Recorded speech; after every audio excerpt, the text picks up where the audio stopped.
Well, I've seen probably more tragedy in the area of wealth transfer or estate planning than any other area of the financial counsel that I've given. And in an awful lot of the cases, it's really not about money.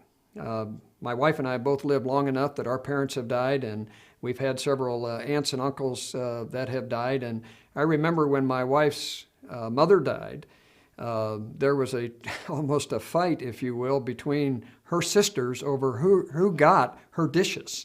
This was such a big deal. It wasn't about money. It was about something else.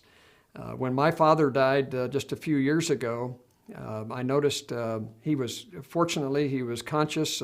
He was in the hospital. He knew that he wasn't going to come out of the hospital.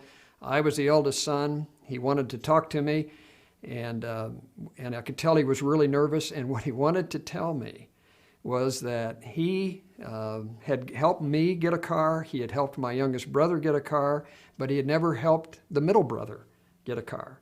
And what he wanted to make sure happened was that the middle brother got his car.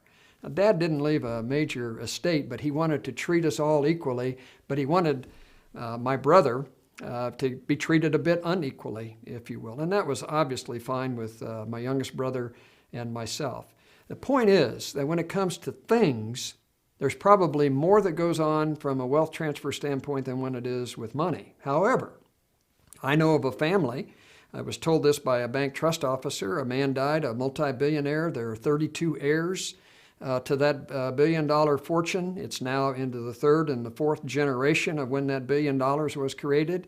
And this trust officer said to me, he said, of the 32 heirs of that fortune, only one is leading a productive life.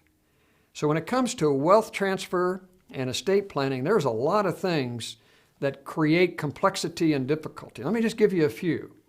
How can you help your heirs without harming them? Is there some way that I can transfer some amount of wealth without harming those that I'm transferring that wealth to? What about sibling rivalry? Am I going to create sibling rivalry when it comes to the wealth transfer situation or the things that are transferred? How can I manage the expectations of those that are my heirs?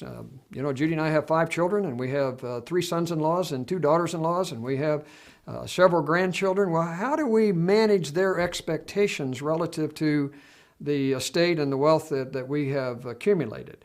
How do you provide for your spouse? How do you provide for the kingdom? If you happen to have a business, how do you provide for the succession of the business? How do I make sure that I finish strong? What about the legal and tax complexities? And then the biggest one is I probably don't know when I'm going to die, so it's an uncertain timing. Wealth transfer is extremely difficult, and these are just a few of the issues that make it very, very difficult. You're going to need to look at some other resources to find the answers to all of these questions, but there are answers to the questions, and wealth transfer and estate planning should begin now, not as you get close to death.